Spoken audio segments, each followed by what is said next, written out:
Hello friends, welcome to XIS monthly current affair magazine classes from our very own current affair magazine, that is Current Express. As you know that we have been covering the entire current affair magazine and it covers all the major sources like Hindu, PIB and it is your one stop solution. पहला lecture हमने जनवरी का complete कर लिया है and now we'll be moving forward to with our second lecture. चलिए, तो सबसे पहले जहां से फिनिश किया था वहां से स्टार्ट करते हैं। देखो, आरबीआई ने रिलीज की है list of non banking financial companies in the upper layer of for 2024-25। NBFC जो होती हैं उनको बोलते हैं non banking financial companies. RBI usually, ठीक है, यूजुअली इन पे थोड़ा सा कम रेगुलेशन करता है, स्क्रूटनी बोलते हैं ना, स्क्रूटनी इन पे थोड़ा कम करता है। नॉर्मल जो आपकी बैंक्स होती हैं, जो नॉर्मल बैंक किसको कहते हैं, एसबीआई या फिर एचडीएफसी, ये सारे जो बैंक्स हैं ना, ये हमारे जो हैं वो कमर्शियल बैंक्स हैं, ठीक है, ये हमारी कमर्शियल बैंक्स है। अब इसमें भी कुछ स्टेट गवर्नमेंट की हैं, स्टेट की हैं, गवर्नमेंट की हैं और कुछ प्राइवेट सेक्टर है। तो एसबीआई आपका जो है वो गवर्नमेंट बैंक हो गया या पब्लिक सेक्टर बैंक बोल सकते हैं ना, और जो आपका एचडीएफसी है वो आपका प्राइवेट सेक्टर बैंक है। ये सारे बैंक्स पर यूजुअली आरबीआई स्क्रूटनी ज्यादा रखती है, ज्यादा इनको जो है वो रेगुलेट करती है, पर एनबीएफसी इसको कम रखती है। बट अब जो है आरबीआई अपर लेयर की एनबीएफसी, यानी कि जो थोड़ी सी ऊपर लेयर की एनबीएफसी हैं, उनके लिए कुछ रेगुलेशंस रिलीज करती है। और ये जो upper layer के NBFCs हैं, they are subjected to enhanced regulatory scrutiny and requirements. Why so? Why so? Because ये जो banks है ना, they carry huge systemic risk. Okay, and they also practice certain risk related practices they keep on doing. So that we reduce the systemic risk and we enhance risk management practices in these NBFCs. So RBI releases this list.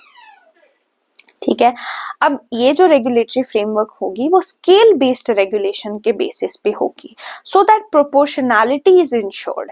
Scale based का क्या मतलब है, जो ज्यादा बड़े scale के banks होंगे they definitely need better requirement, regulatory requirement. So वही है, स्केल बेस्ड है। इससे क्या होगा, इंश्योर हो पाएगी कि प्रोपोर्शनली हम देख रहे हैं, बिगर है, ह्यूज रिस्क है तो ह्यूज मैनेजमेंट चाहिए। तो see again and again I have discuss the difference between NBFC and normal bank. Normal bank अब आप समझ रहे हो ना, तो लेट्स गो अगेन, एक बार और देख लेते हैं ना क्या प्रॉब्लम है रिवीजन करने में। देखो, NBFC non banking financial companies जो होती हैं वो यूजुअली बैंक जो है, सॉरी आरबीआई जो है वो कंपनीज एक्ट के अंदर सेटअप करता है, ठीक है, कंपनीज एक्ट 2013 के अंदर। और जो ये वाले बैंक्स होते हैं वो आरबीआई जो है वो बैंकिंग रेगुलेशन एक्ट के अंदर या आरबीआई एक्ट के अंदर ये सारे बैंक्स जो है वो सेटअप करते हैं। तो जो बैंकिंग रेगुलेशन एक्ट है उसके अंदर आरबीआई जो है इन बैंक्स को रेगुलेट करता है। एनबीएफसीज को भी आरबीआई ही रेगुलेट करता है। देखो, एनबीएफसी और बैंक में डिफरेंस क्या है। एनबीएफसी एक्सेप्ट नहीं कर सकता demand deposit, but bank accept कर सकते हैं demand deposit. NBFC deposit accept करता है, वो इंश्योर्ड नहीं होता, क्योंकि डीआईसीजीसी जो कॉर्पोरेशन है वो इंश्योर करती है हमारे बैंक का कोई भी पैसा अप टू 5 लाख रुपीज। अगर 5 लाख रुपए तक हमारे बैंक से जाएंगे तो हमें डीआईजीसीजी जो ऑर्गेनाइजेशन है वो हमें जो है इंश्योर करके देगी कि अगर वो बैंक डूब जाता है तो ये 5 लाख रुपए हमें वापस मिल जाएंगे, ठीक है। तो ये हो गया, बट एनबीएफसी में ऐसी कोई एश्योरेंस नहीं है। यहाँ पे लिखा है 1 लाख, बट अभी 5 लाख रुपीज तक इंश्योर हो गया, ठीक है। एनबीएफसी जो है वो एलिजिबल नहीं होती पेमेंट सिस्टम के, बट बैंक जो है वो वहां से आप चेक भी ड्रॉ कर सकते हो, चेक ले सकते हो, बट एनबीएफसी में ऐसा नहीं होता। तो ये कुछ डिफरेंसेस हैं जो आपको पता होने चाहिए।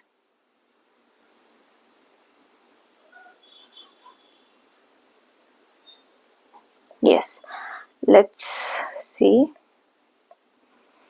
BankNet. देखो मिनिस्ट्री ऑफ फाइनेंस ने एक पोर्टल लॉन्च किया, आजकल तो आपको पता ही हर चीज डिजिटाइज हो गई है, वो ई ऑक्शन पोर्टल है जिसका नाम बैंकनेट है।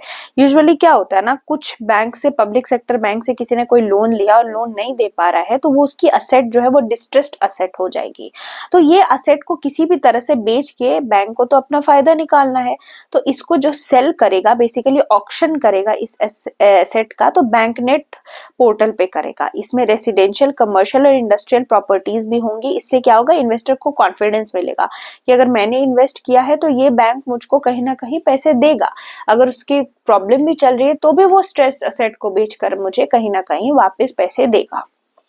Then we have prepaid instrument, prepaid payment instrument. RBI ने अलाउ किया है ये जो प्रीपेड पेमेंट इंस्ट्रूमेंट्स हैं कि ये रिसीव कर सकती हैं और UPI payments through third party mobile app. ये होता क्या है प्रीपेड पेमेंट इंस्ट्रूमेंट? देखो यूपीआई तो हम सबको पता है, यूनिफाइड पेमेंट इंटरफेस होता है जो हम फोन पे, आपका भीम यूपीआई, अलग अलग यूपीआई यूज करते हैं ना। तो पेमेंट, प्रीपेड पेमेंट इंस्ट्रूमेंट नाम से ही तोड़ो तो प्रीपेड, जो हमारे बैंक्स में चाहे आप फोन पे खोलो चाहे पेटीएम खोलो, सब में वॉलेट्स दिखती होंगी आपको। उस वॉलेट पे आपको बोला जाता है कुछ पैसे डाल दो, तो वो आपका पहले से ही पेड प्रीपेड पेमेंट इंस्ट्रूमेंट है। इसके अलावा आपको अमेजोन वगैरह पे जाते हो तो गिफ्ट कार्ड मिलता है, उसमें किसी ने पहले पैसे डाले होते हैं कि 500 रुपए का गिफ्ट कार्ड है, अब तो खरीदते रहो उससे। वैसे ही मोबाइल में भी वॉलेट्स आते हैं। तो अब जो है आरबीआई ने क्या कहा है कि थर्ड पार्टी मोबाइल ऐप के थ्रू आप जो है यूपीआई से पैसे ले सकते हो, यानी कि मैं अपने पीपीआई में यूपीआई से पैसे डाल सकती हूँ। So it's a big thing, है ना।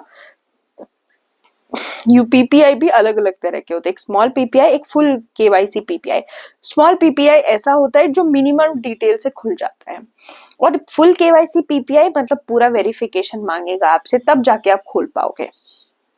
Next we have role of trade in reducing food security. तो आपकी जो यूनाइटेड नेशन ऑन ट्रेड जो है, इन्होंने क्या किया, एक रिपोर्ट रिलीज किया है, ठीक है। तो जो आपकी यूएनसीटीएडी रिपोर्ट रिलीज करती है वो ये दिखाती है कि किस तरह से ट्रेड फूड इनसिक्योरिटी को कम कर सकता है और फेमीन के रिस्क को भी कम कर सकता है। मिटिगेट का मतलब क्या होता है, किसी तरह से रोक सकता है, मतलब आने से पहले ही रोको, तो that is mitigation, prevention basically. Mitigation का मतलब हुआ प्रिवेंशन। तो आपकी जो United nation conference on trade and development है, ये यही सारी चीजें देखती है ना, और ये रिपोर्ट्स ऐसे निकालती रहती है। अब इस रिपोर्ट से क्या पता चला है कि इंपोर्ट्स जो है वो बहुत हद तक हेल्प करते हैं फूड इनसिक्योरिटी कम करने से, कम कर देते हैं। कैसे? जैसे कि आपकी 30% अफ्रीका में जो सीरियल्स की नीड है वो इंपोर्ट से ही पूरी होती है। इंपोर्ट नहीं करेगा, जैसे अपना इंडिया है ना, हमें ऑयल सीड हम कितनी बार डिस्कस कर चुके हैं, हम ऑयल को बहुत ज्यादा इंपोर्ट करते हैं, हम डिपेंडेंट हैं दूसरी कंट्रीज में ऑयल इंपोर्ट को लेकर। वैसे ही प्राइस स्टेबलाइजेशन, कुछ इनिशिएटिव जैसे ब्लैक सी इनिशिएटिव, आपको पता ही है कि यहाँ से बहुत ज्यादा वेट जो है वो अलग अलग कंट्रीज में एक्सपोर्ट होता है। तो ब्लैक सी इनिशिएटिव लॉन्च करना पड़ा था क्योंकि रशिया यूक्रेन वॉर हो रही थी और ब्लैक सी से हमें चाहिए था ग्रेन, तो इनिशिएटिव लॉन्च करना पड़ा था। तो ये आपको स्टेबलाइज करता है फूड और एग्रीकल्चर के फर्टिलाइजर के प्राइसेस को, और ये कुछ रिकमेंडेशंस हैं जो आप देख सकते हो। मिनिस्ट्री ऑफ कंज्यूमर अफेयर्स की हमने ओपन मार्केट सेल स्कीम कल ही डिस्कस की थी, ये फूड सिक्योरिटी इंप्रूव करने के लिए है ना। प्रोजेक्ट विस्तार, IIT Madras ministry of agriculture के साथ मिलकर लॉन्च करती है प्रोजेक्ट विस्तार। विस्तार है क्या? ये एक डिसेंट्रलाइज्ड नेटवर्क है जो कि एक्सेस देता है एग्रीकल्चरल रिसोर्सेज को। मतलब अगर मुझे कोई एग्रीकल्चर रिसोर्स के बारे में जानना है तो मैं विस्तार पे जाऊंगी तो मुझे वहां से एक्सेस मिल जाएगा एग्रीकल्चर रिसोर्स को। फायदा क्या होगा, अगर मैं किसान हूं और मुझे किसी तरह की डिसीजन मेकिंग करनी है तो मेरे को एडवाइस करेगा विस्तार कि मुझे किस तरह से क्रॉप प्रोड्यूस करना चाहिए, कैसे मार्केटिंग करनी चाहिए, कैसे वैल्यू एडिशन करना चाहिए। तो अच्छा है, ऐप है, हेल्प करेगा, कोई थर्ड पार्टी नहीं है जो मेरा फायदा उठाने के लिए बैठ रही है। फिर आपकी है leads report. Leads report release कौन करता है? Very important, ministry of commerce release करती है। This is logistics ease across different states. Logistics पहले समझना जरूरी है कि व्हाट इज लॉजिस्टिक्स। जब भी आप कभी भी कोई ट्रेड व्रेड देखते हो या फिर कहीं प्रोडक्शन देखते हो, ये वर्ड लॉजिस्टिक्स आता होगा दिमाग में। लॉजिस्टिक बहुत बड़ा टर्म है। आप भी सप्लाई चेन करते हो तो लॉजिस्टिक एक सप्लाई चेन का पार्ट है। क्या है? सप्लाई चेन का पार्ट है, ठीक है, पार्ट ऑफ सप्लाई चेन।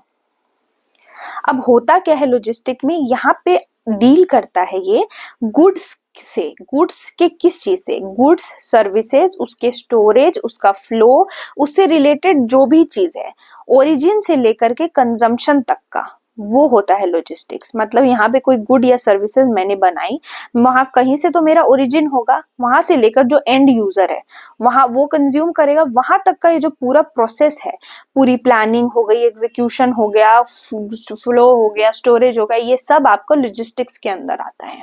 तो लॉजिस्टिक्स चेक करना बहुत जरूरी है। अगर लॉजिस्टिक्स अच्छी नहीं होगी तो ट्रेड भी अच्छा नहीं होगा। तो लीड्स ऑफ का वही रिपोर्ट का काम होता है चेक करना कि किस तरह से लॉजिस्टिक परफॉर्मेंस चल रही है अलग अलग स्टेट में। ये बेसिकली अलग अलग स्टेट को इवेलुएट करता है और अलग अलग कैटेगरीज हैं, कोस्टल स्टेट्स का चेक करेगा, लैंडलॉक स्टेट्स का चेक करेगा, नॉर्थ ईस्ट और यूटी का चेक करेगा, और फिर अलग अलग क्राइटेरिया में बांटेगा, कौन अचीवर है, कौन फास्ट मूवर है, कौन एस्पायरर है। Then we have entity locker. तो मिनिस्ट्री ऑफ इलेक्ट्रॉनिक एंड क्या बोलते हैं इसको, so sorry today I have a little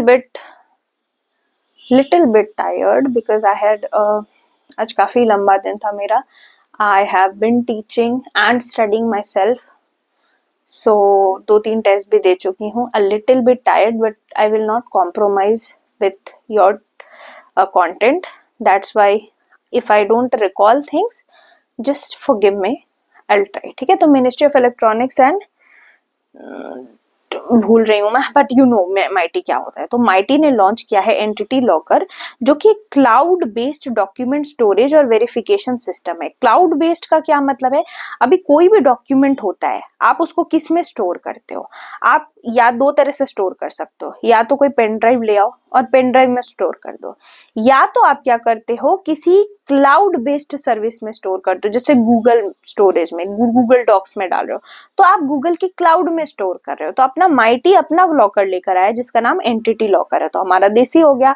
अब यहाँ हम अपने सिक्योर तरीके से डिजिटल स्टोरेज कर सकते हैं, ऑर्गेनाइजेशंस और businesses. Real time document verification किया जा सकता है, आधार से आप इसको एक्सेस कर सकते हो तो सेफ है, और लीगली वैलिड डिजिटल सिग्नेचर्स भी आप यहाँ पे कर सकते हो, तो इट्स अ गुड थिंग। अब है जी मोर टनल, जिसको सोनमर्ग टनल बोल रहे हैं। है क्या ये, तो रिसेंटली हमारे प्राइम मिनिस्टर ने इनॉग्रेट किया है जी मोर टनल जम्मू एंड कश्मीर में। और ये क्या करेगा, तो कनेक्टिविटी ही इनहांस करेगा। कहाँ से, तो ये 12 किलोमीटर की टनल है जो श्रीनगर से सोनमर्ग को कनेक्ट करेगा।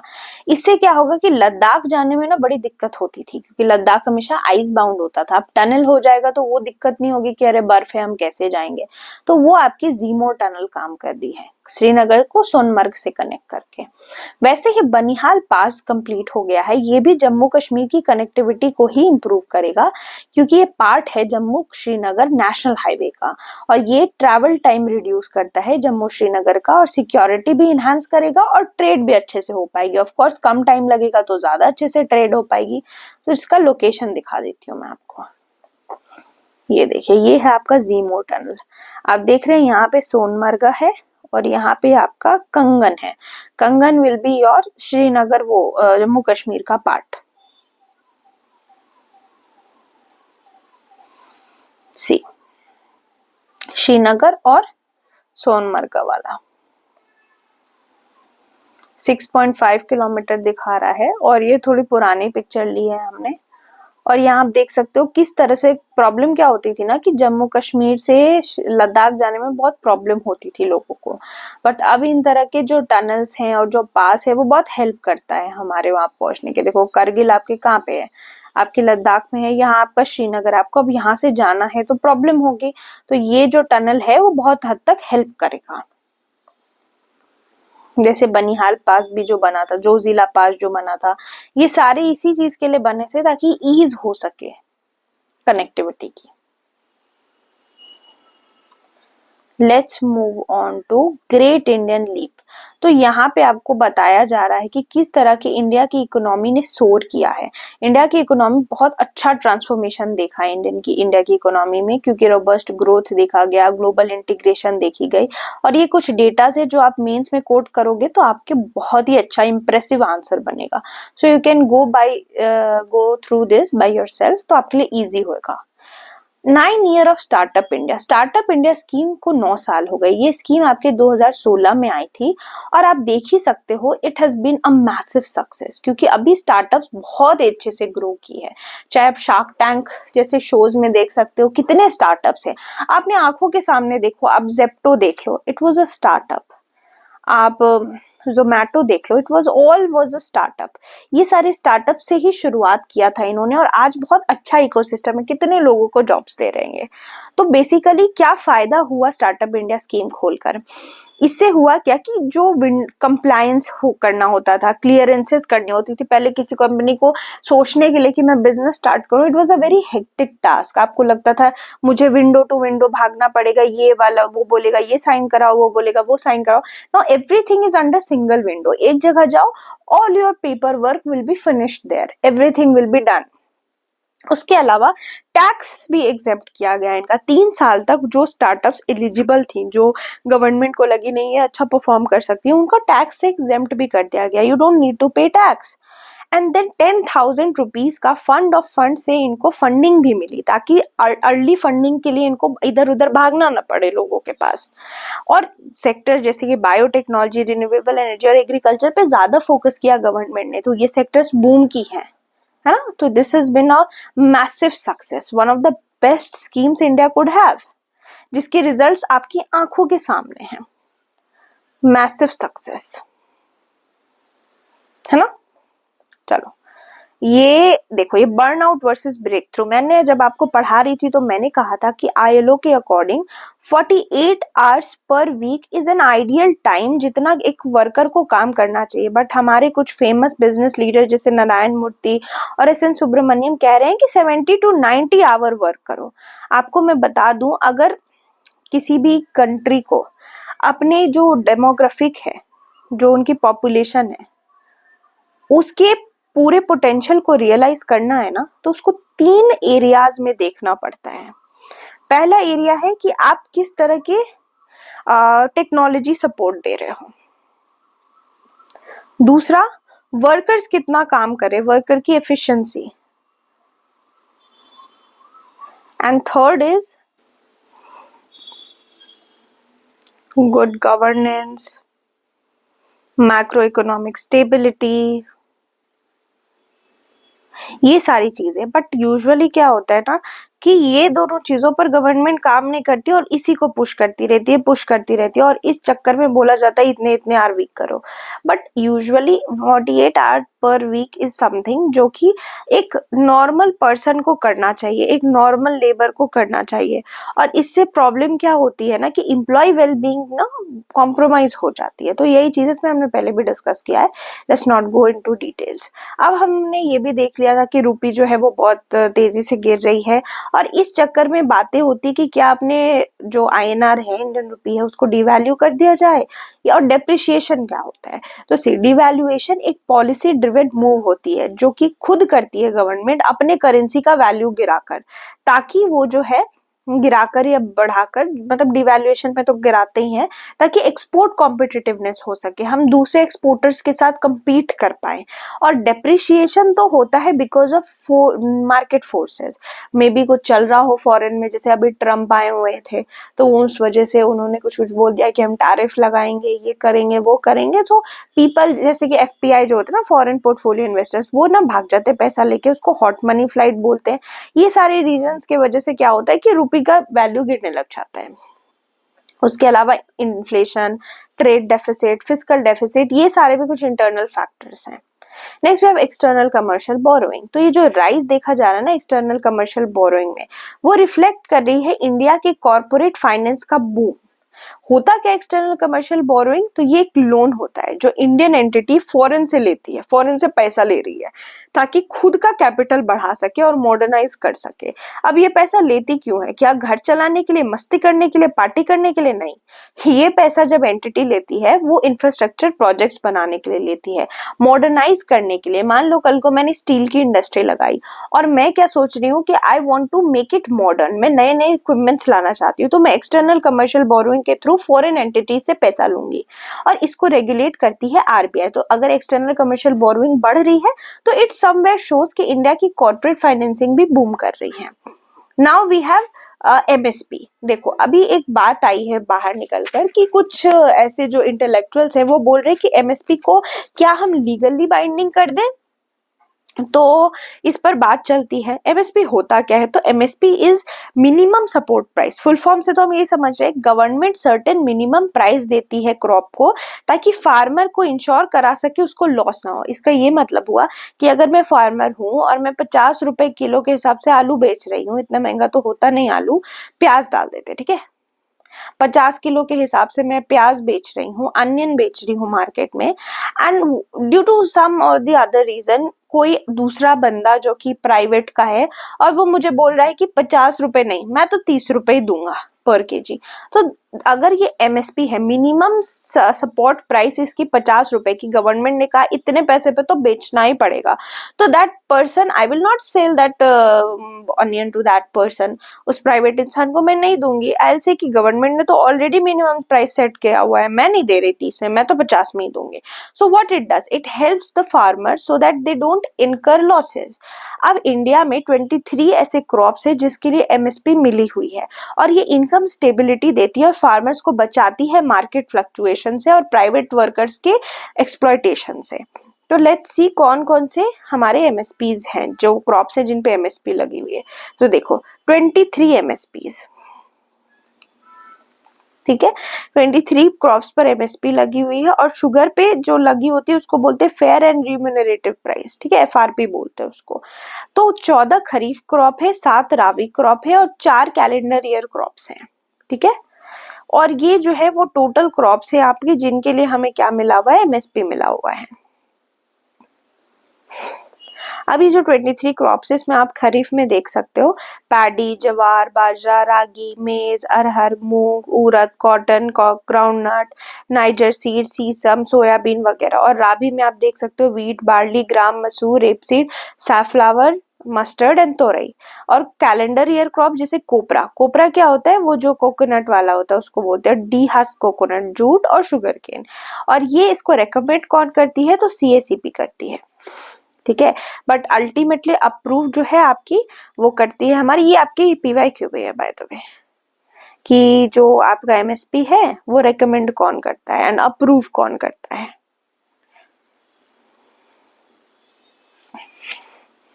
इसको बोलते हैं commission for agriculture, for agriculture costs and prices, CACP. But ultimately approve कौन करता है, तो सीसीईए, ठीक है, जिसको हम लोग बोलते हैं cabinet commission on, not cabinet commission, CCEA करता है approve ultimately, that is cabinet committee on economic affair.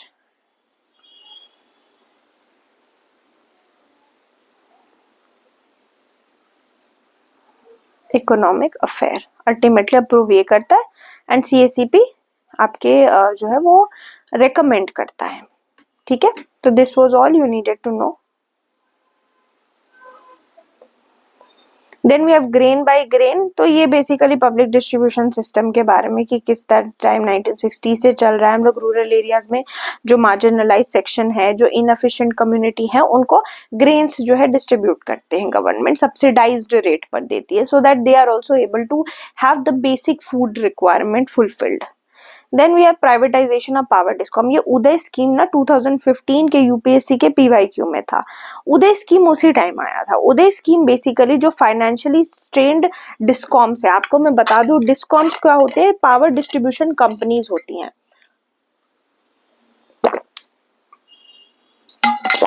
और ये अक्सर लॉस में चलती हैं, ठीक है।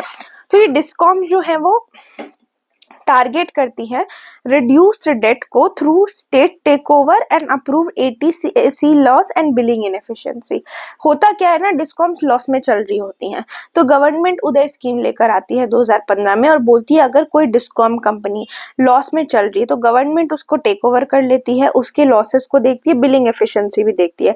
पर अभी क्या सोच रहे हैं ना गवर्नमेंट की, ये प्राइवेट सेक्टर को दे दिया जाए डिस्कॉम, तो उससे क्या होगा कि अगर प्राइवेटाइज कर दिया जाएगा डिस्कॉम को, तो मे बी इतने लॉसेस नहीं होंगे, they will compete for it क्योंकि होता क्या है ना, गवर्नमेंट सब्सिडी देती है इलेक्ट्रिसिटी की इतनी ज्यादा, अब इतनी ज्यादा सब्सिडी देने के चक्कर में क्या होता है, डिस्कॉम्स घाटे में चले आते हैं, तो प्राइवेट सेक्टर को दे दिया जाए।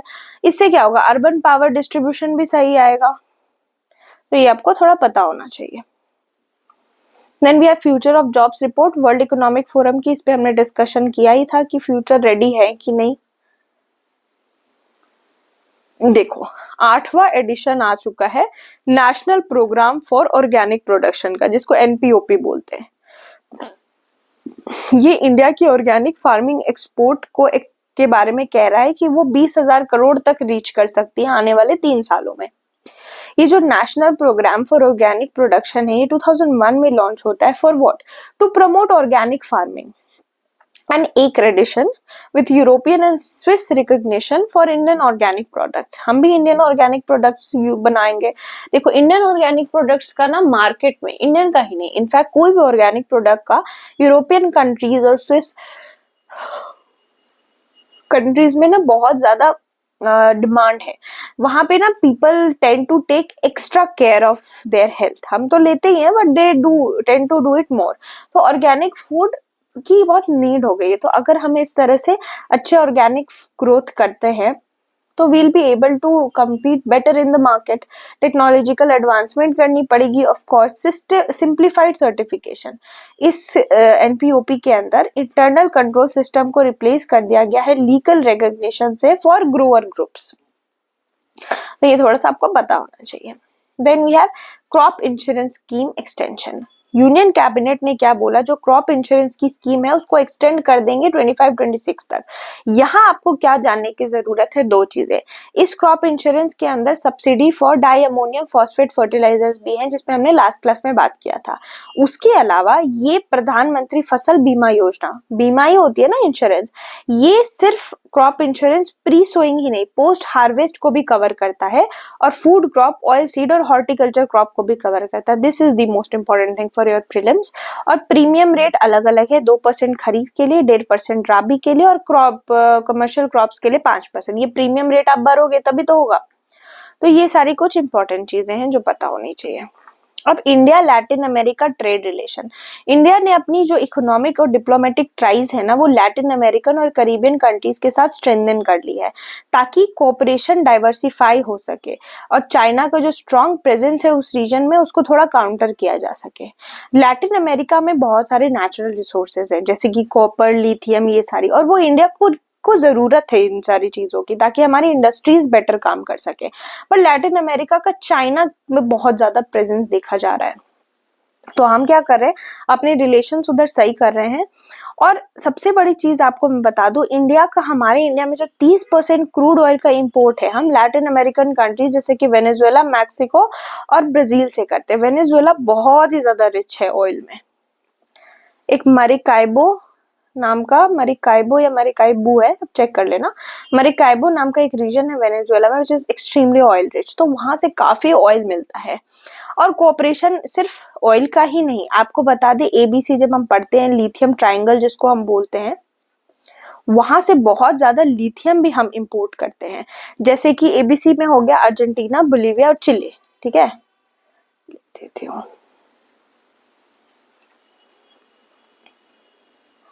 यहाँ से आपके लिथियम, एग्रीकल्चर के प्रोडक्ट्स, उसके अलावा फार्मास्यूटिकल, ये भी मिलता है। तो लेट्स सी कि थोड़े से करीबियन कंट्रीज हैं कहाँ पे, मैप में देख लेते हैं। See, this is your Latin America. ठीक है, यहाँ पे आपका पूरा साउथ अमेरिका वाला रीजन, प्लस इधर जो कैरेबियन के आइलैंड है, इसको कैरेबियन सी बोलते हैं। यहाँ जैसे कि Cuba, Bahamas, Haiti, Dominican Republic, Puerto Rico, Honduras, Belize, Guatemala, El Salvador, Costa Rica, Panama canal भी न्यूज में है तो पैनामा देख लो। और पूरा का पूरा ये पूरा लैटिन अमेरिकन रीजन है। यहाँ पे हम कोशिश करें हमारे रिश्ते सही हो पाए। और ये देखो अर्जेंटीना, बोलिविया और चिले, ये आपका लिथियम ट्राइंगल है। यहाँ बहुत ज्यादा लिथियम के रिसोर्सेज हैं। Next we have DILRMP and digitization of land records. तो देखो ULPIN भू आधार, ये एक इनिशिएटिव है DILRMP के अंदर, जो कि हम लोग लैंड रिफॉर्म और ट्रांसपेरेंसी के लिए लेकर आए हैं। ये 2016 में रिवैम्प होता है, बेसिकली जो एग्रीकल्चर लैंड रिकॉर्ड्स है उनको मॉडर्नाइज करने के लिए, ठीक है। तो हमने क्यों जरूरत पड़ी लैंड रिकॉर्ड्स मॉडर्नाइज करने के लिए? पहले क्या होता था ना, लैंड रिकॉर्ड्स मिलते नहीं रहते थे, लोगों के पास लैंड था बट उनको लैंड रिकॉर्ड कागज वागज में होता था, वो कागज कहाँ चला गया इसके लिए खून खराबा, बहुत सारी चीजें होती थी। तो गवर्नमेंट डिसाइडेड कि they will launch something called digital India land record monetization program, ठीक है, मॉडर्नाइजेशन प्रोग्राम, मॉडर्नाइजेशन बोल रही हूँ, DILRMP। और इसके अंदर गवर्नमेंट ने क्या डिसाइड किया कि हम जो है वो जितने भी लैंड रिकॉर्ड्स हैं इन सारी चीजों को क्या करेंगे, मॉडर्नाइज करेंगे, एक्सेसिबिलिटी सही करेंगे। इसी के अंदर ये यूएल पिन भू आधार लेकर आए, जिसके अंदर 14 डिजिट की जियो कोऑर्डिनेट्स दी गई पर लैंड पार्सल को, ताकि कोई इंसान जियोग्राफिकली बता सके कि कितने कोऑर्डिनेट्स में उनका लैंड है। तो इससे ट्रांजैक्शन भी सही से हो पाएगा और डिस्प्यूट्स भी नहीं होंगे। पहले नहीं होता था, तुमने यहाँ पे क्यों बनाया बैरिकेड, ये वाली जमीन तो मेरी है, ये वाला जो जमीन है वहां पे लड़ाई होती थी, ये पेड़ जो मेरा यहाँ है ये मेरे जमीन में आता है, तुमने कैसे इसको अंदर डाल दिया। तो अब अगर जियोलॉजिकली कोऑर्डिनेट्स बने रहेंगे तो these disputes will not arise, है ना। तो इसीलिए गवर्नमेंट इसको लेकर आई थी और इसमें 100% फंडिंग करती है सेंटर। तो this is also important for you, पूरी फंडिंग गवर्नमेंट सेंटर करती है। Then we have renewable energy. देखो, रिन्यूएबल एनर्जी को टैप करने के लिए मिनिस्ट्री ऑफ न्यू और रिन्यूएबल एनर्जी पुश करिए स्टेट्स को, so that they ease their land availability for wind power projects. वो चाह रहे कि विंड पावर प्रोजेक्ट्स लगाओ अपनी जो भी लैंड है, ताकि हम जो विंड एनर्जी है उसको डबल कर सके 2030 तक इस कैपेसिटी को। Wind energy, as we know, it is one part of our renewable energy sources। और विंड एनर्जी जो है वो एक्सपैंड एम करती है एक्सपैंड करने की हमारी गीगावाट में कैपेसिटी टू 100 गीगावाट बाय 2030। और हमारे पंचामृत के जो भी हमने टारगेट्स लिए हैं वो भी फुलफिल हो जाएंगे। अब देखो, वर्ल्ड बैंक की ना एक टाइम पे बड़ी फेमस रिपोर्ट होती थी, ईज ऑफ डूइंग बिजनेस, और इसको है ना पैरामीटर मानकर हमारी गवर्नमेंट बहुत सारे डिसीजंस लेती थी ताकि ईज ऑफ डूइंग बिजनेस ठीक किया जा सके। फिर वर्ल्ड बैंक क्या करता है, इसको बंद कर देता है और नया लॉन्च करता है be ready report, be ready report. अब क्योंकि वर्ल्ड बैंक ने इस रिपोर्ट को रिलीज किया है ना, इट बिकम्स वेरी इंपॉर्टेंट। नाम से तो पता चल ही रहा होगा, ये ग्लोबल बिजनेस क्लाइमेट को एक्सेस करेगा, ये फोकस करेगा प्राइवेट सेक्टर की ग्रोथ पे, मार्केट एंट्री, ऑपरेशन क्लोजर, सारे स्टेजेस को एवेलुएट करेगा। यूजुअली मैं कहती हूँ ये पिलर्स वगैरह नहीं याद रखने, देख लेने के लिए, but since it is world banks one of the most famous reports, हम कह सकते हैं रिवैम्प हो गया है ये फेमस रिपोर्ट हमारे वर्ल्ड बैंक का। तो आप यहाँ पे पिलर्स भी याद रखोगे, जैसे रेगुलेटरी फ्रेमवर्क, ये फोकस करेगा बिजनेस फ्रेंडली रूल्स पर, ये एम्फसाइज करेगा ट्रांसपेरेंसी और डिजिटलाइजेशन, और ये चेक करेगा कि किस तरह से फर्म अपने रेगुलेशंस को कंप्लाई कर भी रहे हैं कि नहीं। तो this was all about economic. Let's see environment के कुछ टॉपिक्स। तो देखो, कोल डस्ट, यूजुअली जो भी माइनिंग वाला एरिया होता है जहाँ पे माइनिंग हो रही है वहां से कोल डस्ट निकलता है, कोल माइनिंग होगी तो कोल डस्ट निकलेगा। तो रिसर्चर्स जो कि यूनिवर्सिटी ऑफ साउथहैम्पटन के और अपने NIT रूरकेला के रिसर्चर्स, उन्होंने स्टडी किया तो उन्होंने देखा प्लांट्स जो होती है उनके लीफ पर एक पोर होता है जिसको स्टोमेटा बोलते हैं। इसी स्टोमेटा से प्लांट्स जो हैं वो गैसेस एक्सचेंज करते हैं इन्वायरमेंट से, CO2 लेते हैं, ऑक्सीजन देते हैं, यही होता है। अब क्योंकि कोल डस्ट जो है वो प्लांट्स के इस स्टोमाटा को ब्लॉक कर रहा है तो कार्बन एब्जॉर्प्शन रिड्यूस हो रही है और पूरा का पूरा इकोसिस्टम का हेल्थ खराब हो रहा है। So this is the recent study. और इसका ह्यूमन पे क्या इम्पैक्ट है कि ह्यूमन में ब्लैक लंग डिजीज हो जाती है इस कोल डस्ट से, जिसको न्यूमोकोनियोसिस भी बोलते हैं, और COPD, chronic obstructive pulmonary disease, और लंग कैंसर जैसी चीजें हो जाती हैं। कार्डियोवैस्कुलर डिजीजेस भी होती हैं इससे, जैसे कि हार्ट डिजीज, स्ट्रोक जैसी चीजें। और न्यूरोलॉजिकल इफेक्ट क्या होगा, तो न्यूरोटॉक्सिसिटी। ठीक है, कोल एक फॉसिल फ्यूल है, हम सबको पता है, और ये बहुत टाइम से यूज हो रहा है हमारे एनर्जी प्रोडक्शन में। तो एक तो ये हमारे जो इन्वायरमेंट है उसको तो ऑफ कोर्स ये ग्लोबल वार्मिंग में जो है हेल्प कर ही रहा है, पर हमारे हेल्थ के लिए भी इट्स नॉट गुड। ठीक है, और अब तो प्लांट के हेल्थ के लिए भी नहीं है। Then we have OECM for achieving KMGBF। ठीक है, एक नया रिपोर्ट आया है आपका OECMs पर। ठीक है, ये मैंने जब सर्च किया था कि व्हाट इज दिस OECMs, तो I was very much impressed by this. देखो होता क्या है ना, these are your other effective area based conservation measures.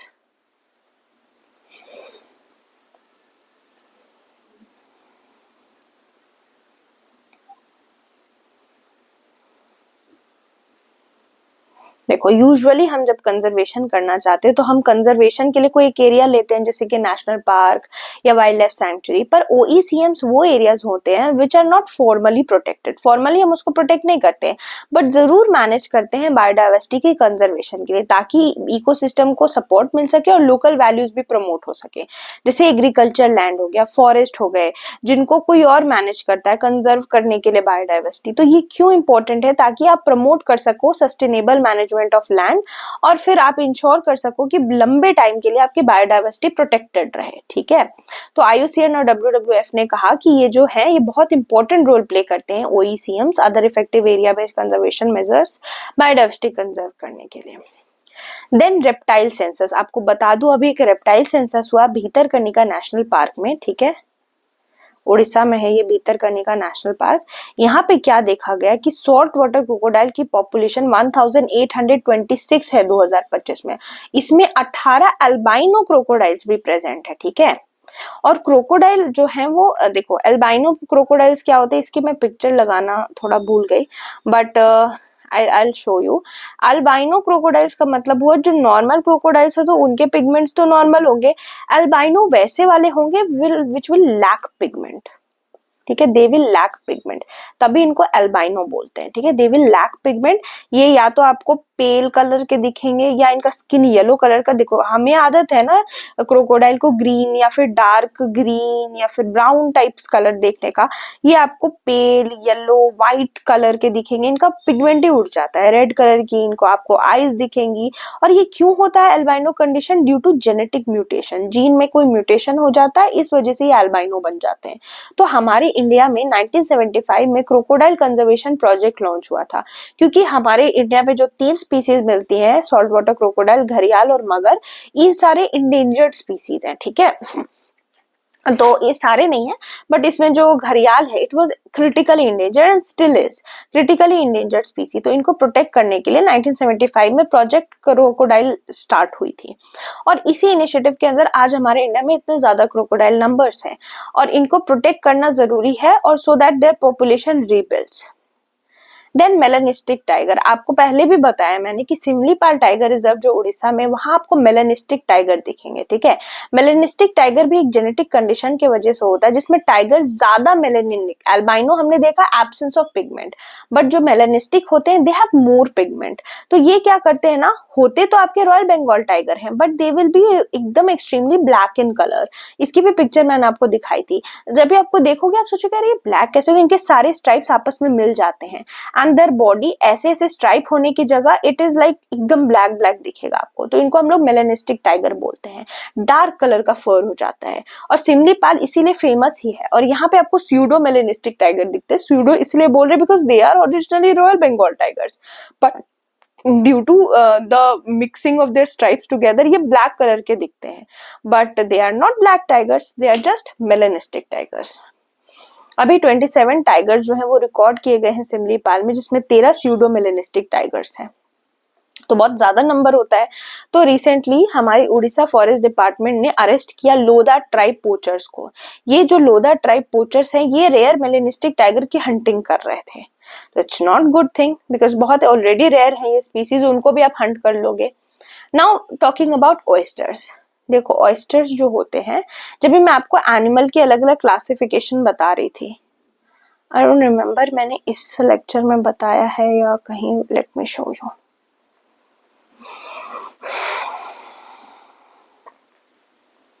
अभी रिसेंटली पढ़ाया था मैंने आपको अलग अलग एनिमल की species, and wait a minute,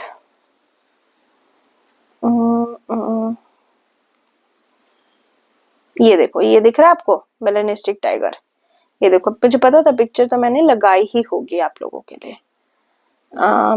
इधर तो नहीं दिख रहा, नीचे एक बार ही देखती हूँ। आई थिंक अभी रिसेंटली मैंने एनिमल किंगडम में जो भी क्लासिफिकेशन है एनिमल्स की उसको लगाई थी उसकी मैंने आप लोगों के लिए, ये रही, हाँ एग्जैक्टली। देखो किंगडम एनिमेलिया को क्लासिफाई करते हैं ना, तो when we talk about oysters, ठीक है, तो वो आपके जो आते हैं वो आपके आर्थ्रोपोड्स हैं। I am so sorry, not arthropods, oysters जो आते हैं ना, दे आर योर मोलस्क्स, ठीक है। जब हम मोलस्क का पढ़ रहे थे तो मैंने आपको बताया तो ऑक्टोपस, सी स्क्विड, यहाँ पे आप लोग अब क्या याद रखोगे, ऑयस्टर्स को भी। ऑयस्टर्स को फॉरेन कंट्रीज में खाते भी हैं, and some Indian states also they do eat oysters. Oysters आपके ऐसे दिखते हैं, ठीक है। ये ऑयस्टर्स को अभी रिसेंटली रिसर्चर्स ने क्या देखा है कि ऑयस्टर्स में जो हीमोलिम्फ होता है इनकी बॉडी में, उसमें एक एंटी माइक्रोबियल प्रोटीन होता है, और अभी जो ड्रग रेजिस्टेंस वाली चीज बढ़ गई है उससे फाइट करने में ये प्रोटीन हेल्प कर जा सकते हैं हमारी। ऑयस्टर्स के बारे में बात की जाए तो दे आर omnivorous इनवर्टिब्रेट, जो आपने देख ही लिया, they are from molluscs, they are molluscs, ठीक है। And they are found in shallow ocean water, मतलब डीपली नहीं मिलते और कॉलोनीज बनाते हैं। इनमें एंटी माइक्रोबियल प्रॉपर्टीज होती है, इनके हीमोलिम्फ से आप किसी भी हार्मफुल बैक्टीरिया को मार सकते हो। तो एंटीबायोटिक रेजिस्टेंस जिससे हम अभी बहुत ज्यादा जूझ रही है India, we can fight through this. Habitat देखा जाए तो ऑयस्टर्स कॉलोनीज में मिलती हैं, रीफ्स में मिलती हैं, और ओकेजनली ये पर्ल भी प्रोड्यूस करते हैं। हमने बात की थी, मैंने आपको समझाया था कि किस तरह से एक ऑयस्टर होता है, उसके अंदर अगर आप बाहर से इम्प्यूरिटी डालते हो तो अपने आसपास CO3 कैल्शियम कार्बोनेट की लेयर बना लेती है नेक्रोसिस कर कर पूरा, और फिर अल्टीमेटली अंदर जो है वो पर्ल बन जाता है, ठीक है, वो पूरी कवर हो जाती है, and then it becomes pearl. Next we have Gulf of Aden and Red Sea. देखो गल्फ ऑफ एडन और रेड सी में ना बहुत थ्रेट्स हैं। एक तो ये इतना इंपॉर्टेंट रीजन है क्योंकि यहाँ पे आपका सुएज कनाल है और बहुत मेजर लेवल ऑफ ट्रेड यहाँ से होता है और बहुत इंपॉर्टेंट ट्रेड रूट है। But since Gulf of Aden और Red Sea is not far from problems, because यहाँ पे आपको दो तीन इश्यूज दिखेंगे, terrorism, piracy, regional conflict. Problem ये है कि ये आप देख सकते हो सऊदी अरेबिया, यमन, ओमान। अभी यमन में आपको दिखते हैं हाउती रिबल्स, हाउतीज, ठीक है, हाउती रिबल्स जो हमेशा लड़ते रहते हैं। एंड देन यू हैव ये हाउती रिबल कभी सऊदी अरेबिया पे करते हैं अटैक, कभी कहीं पे, और अभी recently because of Israel Palestine issues अभी हाउती रिबल्स और एक्टिव हो गए हैं। और यहाँ आपको दिख रहा है सोमालिया, सोमालिया में है पायरेट्स की इशू। सोमालिया एक बहुत गरीब कंट्री थी, तो वहां के जो लोग हैं just because they had political instability, Africa में मोस्टली स्टेट्स में पॉलिटिकल इंस्टेबिलिटी है, the young people became pirates. ये यहाँ पे आके लोगों के शिप्स को लूट कर यहाँ से लोगों को बंदी बनाकर पैसे लेके जाते हैं। एंड जो हाउती रिबल्स हैं just because of this Israel Palestine war, ये यहाँ पे अलग बॉम्बिंग कर रहे हैं। तो ये एक छोटी सी रीजन है which is very important for trade, Gulf of Aden और Red Sea, but it is mired from issues, ठीक है। Just because of that India के डिफेंस मिनिस्टर ने बोला कि देयर आर रिसेंट थ्रेट्स जिस पे वर्क करने की जरूरत है। अब गल्फ ऑफ एडन बहुत इंपॉर्टेंट सी रूट है बिकॉज ये इंडियन ओशन को रेड सी से कनेक्ट करता है। 10% ग्लोबल पेट्रोलियम ट्रेड यहाँ से पास करता है। रेड सी की लोकेशन तो हमने देख ली, सुएज कनाल पे भी हमने बात कर लिया है। Now let's talk about Deccan volcanism and movement of Indian plate. अभी एक स्टडी ने क्या देखा, जो हमारा डेक्कन पेनिनसुला है वहां पे कुछ फ्लोरा, माने कि प्लांट की स्पीसीज को बोलते हैं फ्लोरा, वो फ्लरिश कर रही हैं, बट बहुत सारे फौनास जो है वो मास एक्सटिंक्शन सफर कर चुके हैं। देखो हुआ क्या ना, ये है आपका, यहाँ बना देती हूँ, ठीक है, ये कहानी बड़ी इंटरेस्टिंग है, ठीक है।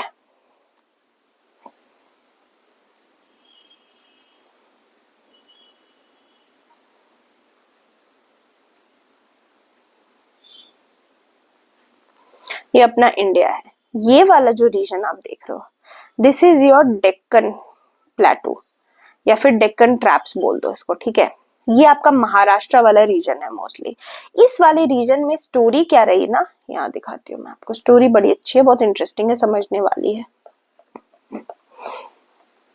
देखो पहले क्या था ना, हम एकदम स्टार्टिंग में जाते पर्मियन पीरियड में, ये पूरा जो हमारा अर्थ था ना, ये एक लैंड था जिसको पैंजिया बोलते थे।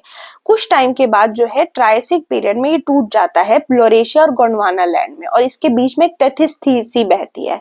फिर जुरासिक पीरियड में क्या होता है, ये सारे जो लोरेशिया गोंडवाना लैंड है ये टूटने शुरू होते हैं, और क्रिटेशियस पीरियड में आप देखोगे कि ये जो हमारा गोंडवाना लैंड है, गोंडवाना लैंड के पास से क्या होता है, यहाँ से इंडिया, यहाँ पे इंडिया होता है हमारा, ठीक है, ये देखो यहाँ पे है, गोंडवाना लैंड, ये इंडिया है, ये यहाँ से टूटता है और आगे बढ़ना शुरू करता है एंड क्रिटेशियस पीरियड में और आगे जाता है। अल्टीमेटली ये यहाँ पे जाके टकरा जाता है लॉरेशिया से, और लॉरेशिया से टकराने के बाद जो कि इंडो रशियन प्लेट है, यहाँ पे अपनी इंडिया बनती है और यहाँ हिमालयस वगैरह बनते हैं।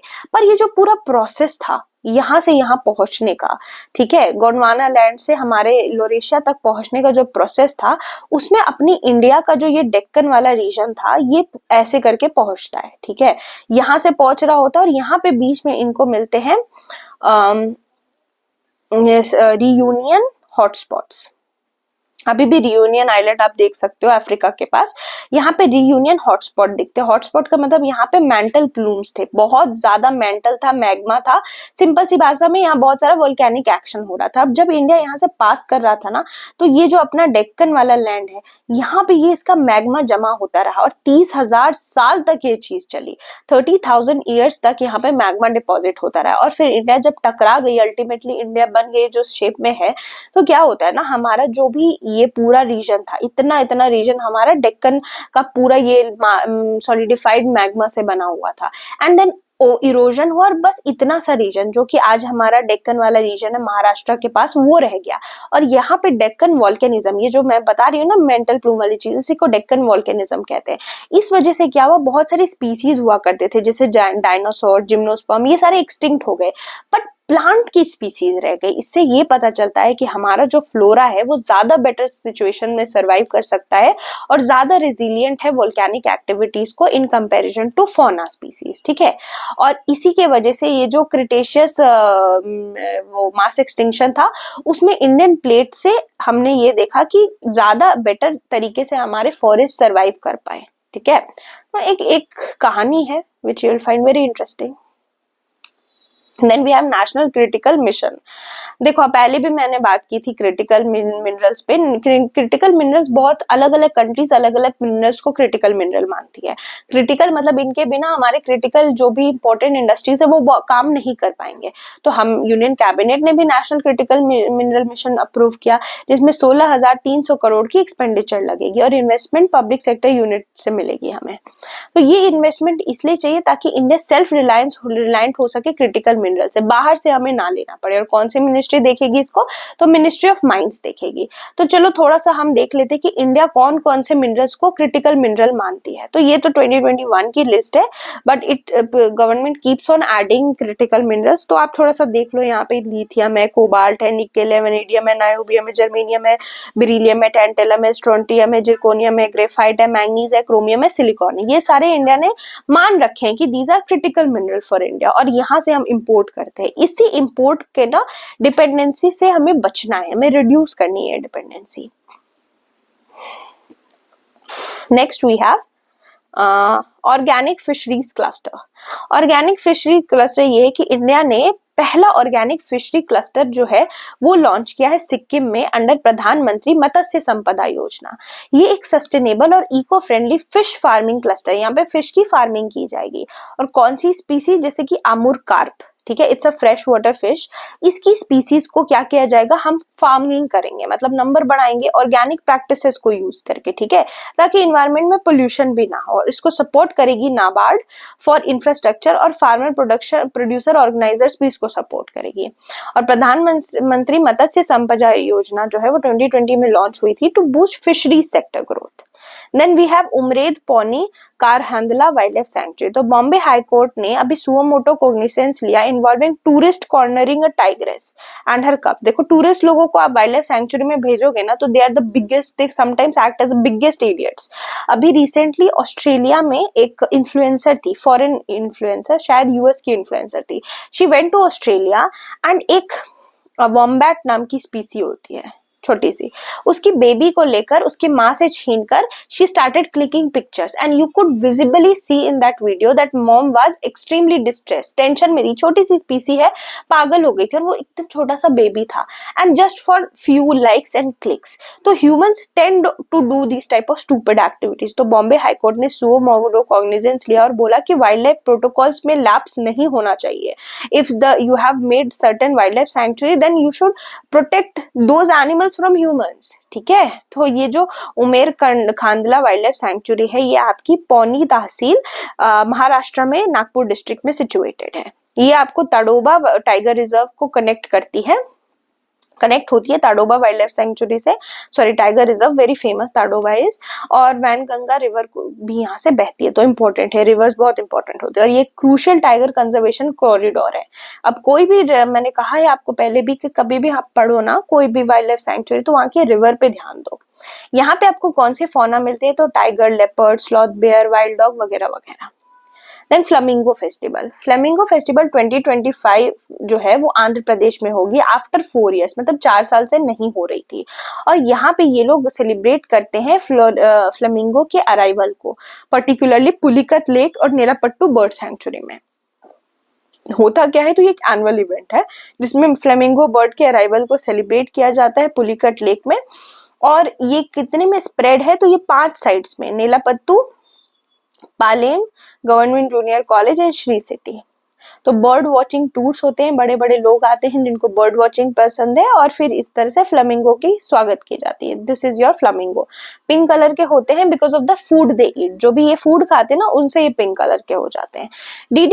डीडीटी कंटामिनेटेड सॉइल, तो रिसर्चर्स जो हैं एट स्वीडन यूनिवर्सिटी, उन्होंने इंट्रोड्यूस किया एक नया मेथड जिससे डीडीटी जो सॉइल को कंटामिनेट करती है ना, उसको किसी तरह से एड्रेस किया जा सके। कैसे, तो बाय इंटीग्रेटिंग बायोचार। डीडीटी होता क्या है, इट्स एन इंसेक्टिसाइड, सिंथेटिक है, और 1939 में इंट्रोड्यूस हुआ था। और इसको बेसिकली एग्रीकल्चर में पेस्ट और डिजीजेस से कंट्रोल करने के लिए, जैसे मलेरिया वगैरह कंट्रोल करने के लिए इंट्रोड्यूस किया गया था। बट इसकी इतनी वाइड स्प्रेड यूज हुई ना कि इसने सॉइल को ही कंटामिनेट कर दिया, तो उसको अब हमें रिमूव करने की जरूरत है। तो इसीलिए बायोचार मेथड का हम लोग यूज करेंगे। तो लेट्स सी बायोचार मेथड क्या होता है। सी, बायोचार एक फाइन ग्रेन चारकोल होता है जिसमें बहुत हाई कार्बन कंटेंट होता है और बहुत जल्दी डिकम्पोज भी नहीं करता। इसको तब बनाते हैं जब हम लोग बायोमास को हीट करते हैं इन दी एब्सेंस ऑफ ऑक्सीजन, तब बायोचार बनता है। मतलब कम से कम 450 डिग्री सेल्सियस चाहिए होगी एक बायोमास को बायोचार में कन्वर्ट करने के लिए। अब फार्मर्स ना स्टबल बर्निंग अवॉइड कर सकते हैं और वो स्टबल को बायोचार में यूज कर सकते हैं, ठीक है, मतलब बायोचार में कन्वर्ट कर सकते हैं। और यही बायोचार से आप डीडीटी से भी बच सकते हो, ठीक है, क्योंकि 800 साल लगते हैं बायोडिग्रेड होने में, तो ये आइसोलेट कर देगा कार्बन को और कॉन्ट्रैक्ट भी करेगा ग्लोबल वार्मिंग को। तो इस तरह से आपको समझ आ गया बायोचार होता क्या, और इस बायोचार से डीडीटी से भी लड़ा जा सकता है। डीडीटी इश्यूज है, ठीक है, डीडीटी से नहीं। Then we have wetland city accreditation. तो इंदौर और उदयपुर पहली ऐसी इंडियन सिटी बनती है जिन्होंने अचीव किया है wetland city accreditation under Ramsar convention, ठीक है। रामसर कन्वेंशन आपको पता ही है 1971 में हुआ था वेटलैंड्स को प्रोटेक्ट करने के लिए। अब ये वेटलैंड सिटी एक्रेडिटेशन जो है, वैसे भी आप देखो ना तो इंदौर और उदयपुर का तो नहीं पता, but Indore is sometime always comes first in स्वच्छ सर्वेक्षण, सर्वेक्षण अवार्डिंग। बहुत साफ सिटी है, काफी साफ है, बहुत अच्छे से मेंटेन भी है। तो वेटलैंड सिटी एक्रेडिटेशन जो है एक वॉलंटरी इनिशिएटिव है अंडर रामसर कन्वेंशन जो रिकॉग्नाइज करता है सिटीज को फॉर वेटलैंड कंजर्वेशन। ये एस्टैब्लिश हुआ था COP 15 2015 में और इंट्रोड्यूस हुआ था 12th conference of party to the Ramsar in Uruguay. इसकी 6 साल की वैलिडिटी है, एक बार आपको एक्रेडिटेड कर दिया गया तो 6 साल तक ये वैलिडिटी आपकी लास्ट करेगी। यमुना रिवर में अमोनिया का कंटामिनेशन बहुत बढ़ गया और जिस वजह से दिल्ली और हरियाणा गवर्नमेंट लड़ती रहती है। अमोनिया लेवल बहुत हाई हो जाते हैं पर्टिकुलरली विंटर मंथ में। अमोनिया का जो परमिसिबल लिमिट है ना वो है 1 पार्ट पर मिलियन, पर इससे बहुत ज्यादा एक्सीड कर चुका है यमुना में। क्यों ऐसा हो रहा है अमोनिया लेवल, क्योंकि हरियाणा के पानीपत और सोनीपत डिस्ट्रिक्ट में जो इंडस्ट्रीज है ना वो डिस्चार्ज करती हैं अमोनिया को यमुना में, और ये जो है वो दिल्ली तक बहता है। और एग्रीकल्चर रन ऑफ भी जो है वो भी एक सोर्स है, जो है फार्मर्स एग्रीकल्चर करते हैं वो अमोनिया बेस्ड फर्टिलाइजर्स यूज करते हैं, उसको भी डाल देते हैं यमुना में। और अल्टीमेटली अनट्रीटेड सीवेज जो अर्बन एरियाज में लोग रहते हैं अपना कूड़ा कचरा भी डाल देते हैं और अल्टीमेटली इस तरह की फोमिंग हो जाती है पूरे यमुना में, और वो कुछ नहीं है, it's ammonia and it's very harmful for the fishery species and for the people living near by that is the important thing. गड्डी डॉग को ऑफिशियली रिकॉग्नाइज कर लिया है national board of animal genetic resources ने as an indigenous breed. ठीक है, ये आपको गड्डी डॉग्स कहाँ मिलेंगे? पीर पांजल रेंज, जम्मू कश्मीर और हिमाचल प्रदेश में। इनको NBAGR टैग मिल गया ICAR के अंदर। और ये इतने प्यारे फ्लफी से डॉग्स होते हैं, आपको पहाड़ों पे दिखेंगे। ये लॉयल होते हैं, प्रोटेक्टिव होते हैं, इंटेलिजेंट होते हैं। इनकी बहुत अच्छी गार्डिंग स्किल्स है, क्योंकि आपको पहाड़ों पे ना वुल्स और लेपर्ड्स बहुत दिखेंगे, तो उनसे ये प्रोटेक्ट करते हैं।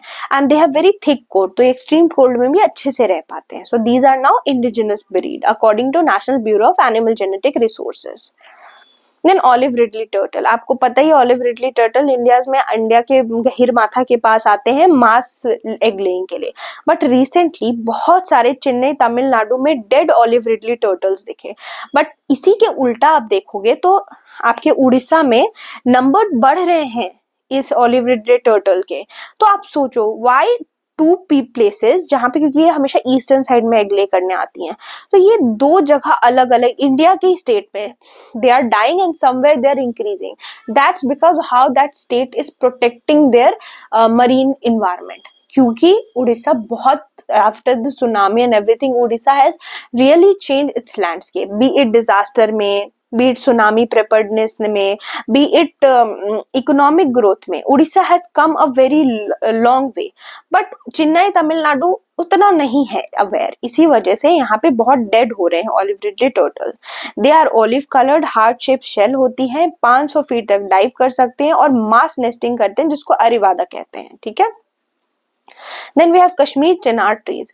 कश्मीर चिनार ट्रीज को डिजिटली प्रिजर्व करने के लिए उन पे जियो टैगिंग की जा रही है और QR कोड लगाया जा रहा है ताकि उनको कंजर्व किया जा सके। ये चिनार्स बहुत ही खूबसूरत होते हैं। एक गाना सुना आपने, पत्ता अनारों का, पत्ता चिनारों का, वो है ना लाला मजनू मूवी का, वो भी तो वहीं पे शूट हुई थी, तो उसी पे ये गाना है, पत्ता चिनारों का, वो वाला तो वही है। तो ये जो कश्मीरी चिनार्स है ना, इनका साइंटिफिक नेम है प्लांटानस ओरिएंटालिस। ये कश्मीर वैलीज में मिलते हैं और बहुत ही खूबसूरत हैं। ये एक्चुअली इटली और हिमालय के नेटिव हैं, टर्की और कोकेशस और ईरान में भी मिलते हैं। Then we have black panther.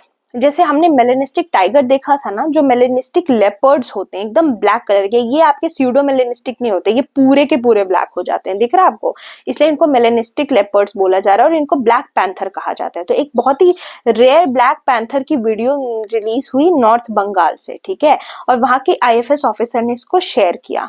इनको ना जैगुआर्स भी बोलते हैं, Panthera pardus and leopard.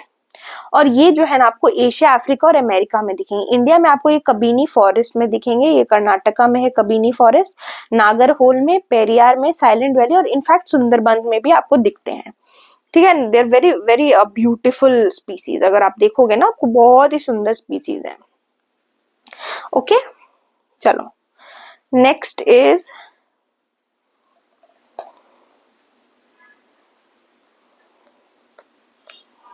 Green house gas emission. तो देखो ग्रीन हाउस गैस इमिशन जो है इंडिया में 7.93% तक रिड्यूस हुए हैं according to a fourth biennial update report of United Nation framework for conservation to combat United Nation framework on climate change. ठीक है, तो United Nation framework convention on climate change और Paris agreement global climate change corporation देखती है। India ने commitment की है कि हम 2070 तक नेट जीरो हो जाएंगे। नेक्स्ट इज मियावाकी टेक्निक, ये पहले भी आपकी यूपीएससी के PYQ में आ चुका है। Miyawaki is a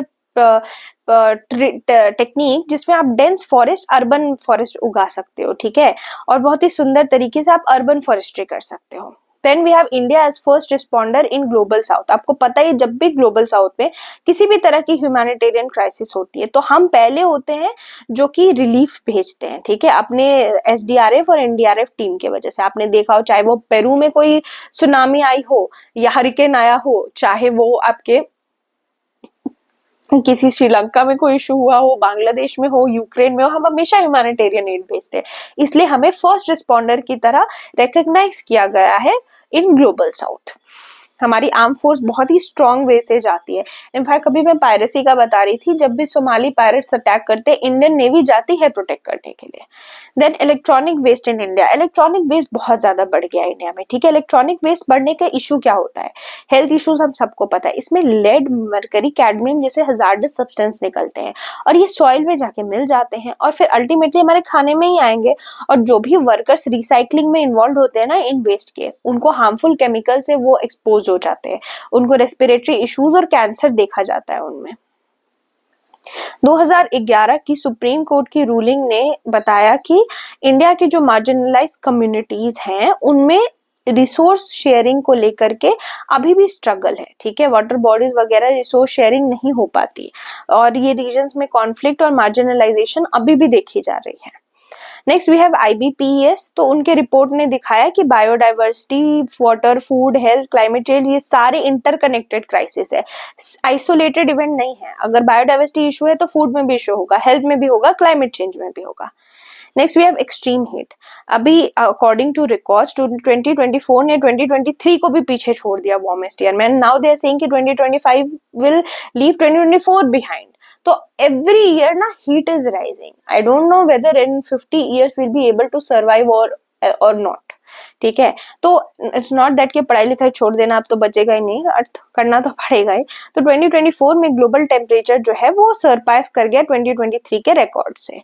sacred groups पे हमने लास्ट टाइम भी बात करी थी कि ये ऐसी जगह होते हैं जहाँ पे लोग ड्यू टू देयर बिलीव्स उनको वो डेडिकेट करते हैं उस पैच ऑफ लैंड को अपने किसी भगवान को या किसी स्पिरिट को और उसको प्रोटेक्ट करते हैं।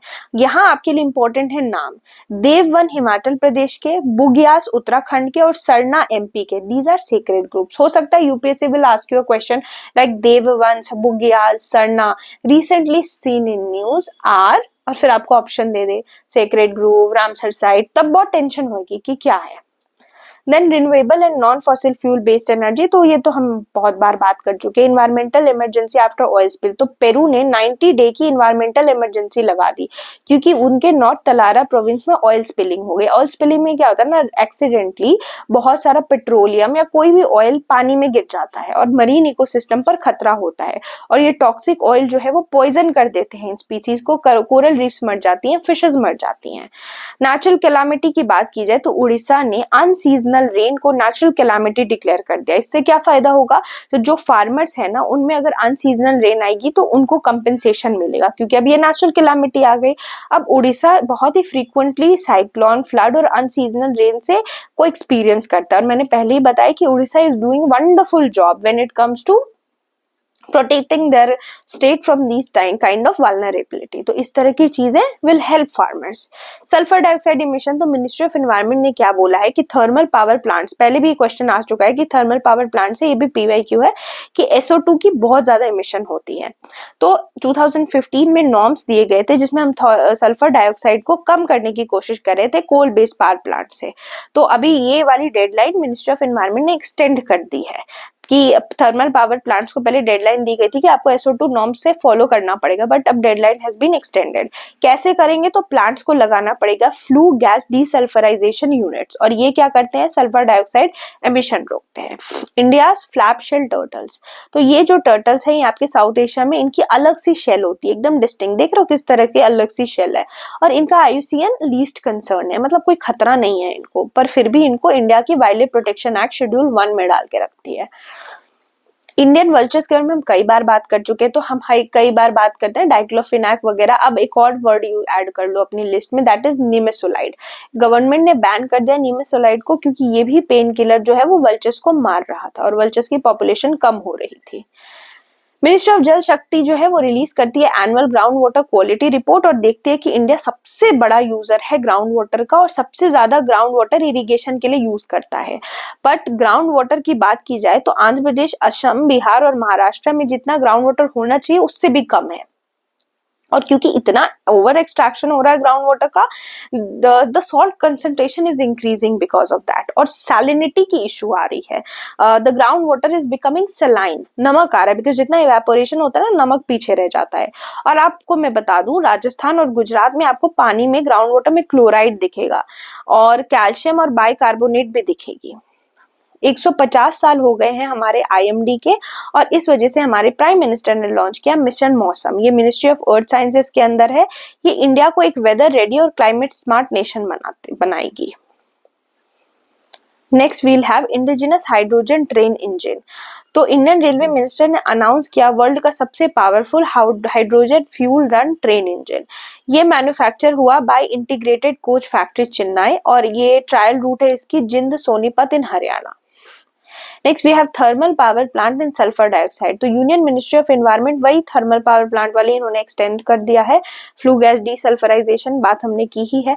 2024 को यूएन ने डिक्लेयर किया international year of glaciers preservation, क्योंकि ना हमारे ग्लेशियर्स बहुत तेजी से थॉ कर रहे हैं और इससे जो है वो वाटर रिसोर्सेज की इश्यूज निकल के आएंगे बाहर। देन याला ग्लेशियर नेपाल में है और ये रिट्रीट कर गया है, मतलब पीछे चला गया है due to melting and evaporation. और ये आपको क्या रीजन होगा, इससे प्रॉब्लम क्या होगी? इकोसिस्टम डिसरप्ट होगा, ग्लेशियर लेक आउटबर्स्ट फ्लड होंगे, क्लाइमेट फीडबैक में इशू आएगी, नेगेटिव क्लाइमेट फीडबैक लूप बन के आ जाएगा बाहर। और इंडिया ने सबमिट की है अपनी बाइनियल अपडेट रिपोर्ट, जिसको फोर्थ बाइनियल अपडेट रिपोर्ट कहते हैं, अपनी नेशनल ग्रीन हाउस गैस के लेवल को अपडेट करते हुए कि हमने कितना एमिशन कम किया, कितनी इंटेंसिटी रिड्यूस की। These data going to help you in mains. Next we have Chhattisgarh. Chhattisgarh पहला ऐसा स्टेट बना जिसने ग्रीन जीडीपी प्लान अडॉप्ट की है। ग्रीन जीडीपी मेजर करता है GDP with adjusting to depletion of natural resources, कि कितने natural resources डिप्लीट हुए। नेट जीरो बैंकिंग अलायंस जिसको नजबा बोलते हैं, तो गोल्डमैन सैक और दूसरे बैंक्स ने एग्जिट कर लिया नेट जीरो बैंकिंग अलायंस से। ये ग्रुपिंग थी ग्लोबल बैंक्स की जो कमिट करती थी नेट जीरो एमिशन बाय 2050। कोई इंडियन बैंक इसका पार्ट नहीं है। This is the most important thing that you need to learn. IBPS हम देख चुके हैं, 5 ईयर ग्लोबल। हाँ, IUCN ने पहला ऐसा global fresh water fauna assessment निकाला है। Fauna is animal स्पीसी। ये चेक करेगा drinking water, livelihood, climate change, mitigation वाले इश्यूज।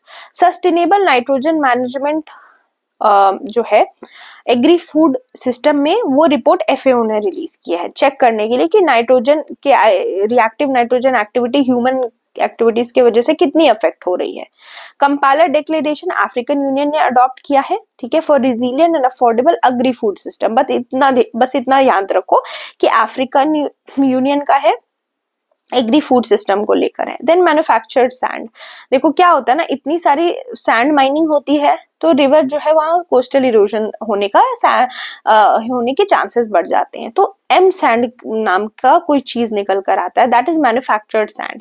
इसमें रॉक को क्रश करके सब्स्टिट्यूट बनाया जाता है रिवर सैंड के लिए। इससे क्या होती है, ये इको फ्रेंडली होता है, हाई स्ट्रेंथ होती है और रिवर बेड ड्रेजिंग से रोकता है। क्योंकि क्या होगा ना कि अगर आप सैंड की माइनिंग कर लोगे तो रिवर अपना कोर्स बदल लेगा और फ्लडिंग हो सकती है। Global water monitor 2024 report release हुई, ठीक है, और इसको कंसोर्टियम ने रिलीज किया वही वाटर रिलेटेड डिजास्टर्स को लेकर। और अंगोला ने, बांग्लादेश और कीनिया और तंजानिया ने ज्वाइन कर लिया ग्लोबल प्लास्टिक एक्शन पार्टनरशिप। ये पार्टनरशिप है to tackle the plastic pollution through circular economy strategy. हम क्या करेंगे, रिसाइकल करेंगे सो दैट प्लास्टिक पोल्यूशन कम हो सके। Then global energy alliance for people and planet ISA, उन्होंने एस्टैब्लिश किया एक 100 मिलियन फंड जिससे high impact solar energy project support हो सके। Next we have compressed air and energy system. ये वर्ल्ड की लार्जेस्ट है जो चाइना ने ओपन किया। आजकल जो भी लार्जेस्ट होता है वो चाइना ही कर रहा होता है। ये स्टोर करेगी energy by compressing air into sealed location, underground mines में और इवन सॉल्ट में, और यहाँ पे से वो उसको कंजर्व करके रखेगी। End of life vehicle rule. तो हमारे मिनिस्ट्री ऑफ एनवायरमेंट ने नोटिफाई किए कुछ rules for end of life vehicle. अभी आपको समझना है what is end of life vehicle. ये वो व्हीकल्स होते हैं ना जो अब फिट नहीं है बाहर काम करने के लिए, दे आर अनफिट, ठीक है, और उनमें ऑटोमेटेड फिटनेस सेंटर में दिखा दो तो दे आर वेरी, एक तो बहुत पुराने हो चुके हैं and they are also emitting lot of pollutant. World का पहला क्रायोबॉर्न बेबी कोरल। तो ये क्रायोबॉर्न बेबी कोरल हमने ग्रेट बैरियर रीफ पर सेटल करा दिया। ये क्या होते हैं क्रायोबॉर्न कोरल्स? तो इनको क्रायो प्रिजर्वेशन की टेक्नोलॉजी से फ्रीज करके रखा जाता है एट लो टेम्परेचर। इनके सेल्स को फ्रीज करके रखा जाता है लो टेम्परेचर पे, एंड अल्टीमेटली जब एक कोरल रीफ बॉर्न होती है तो उनको रिलोकेट करा दिया जाता है। इससे क्या होगा, कोरल रीफ की रिस्टोरेशन हो पाएगी, और कोरल रीफ पर हम पहले भी बात कर चुके हैं। एमपी गवर्नमेंट ने क्या किया, वो 15 टाइगर्स रीलोकेट करेगी राजस्थान, उड़ीसा और छत्तीसगढ़ में। ये री इंट्रोडक्शन हेल्प करेगा उन लोकेशन में टाइगर बढ़ाने का जो अभी जहाँ पे कम है टाइगर्स, ठीक है, और एनटीसीए को देखेगी। तो और ये Holangabad gibbon bird wildlife sanctuary जो असम की, इस पे हम लोग कई बार बात कर चुके हैं ना। तो होलंगाबाद गिब्बन जो है इसको इस बार पढ़ना ही पढ़ना है। So let's keep it till here, next class में और अच्छे से डिटेल में करेंगे, and we'll very soon finish this magazine, and थोड़ी बहुत ही मैगजीन रह रही है वो भी हम बहुत जल्दी खत्म कर लेंगे। चलिए, I will meet you in the next session. Thank you.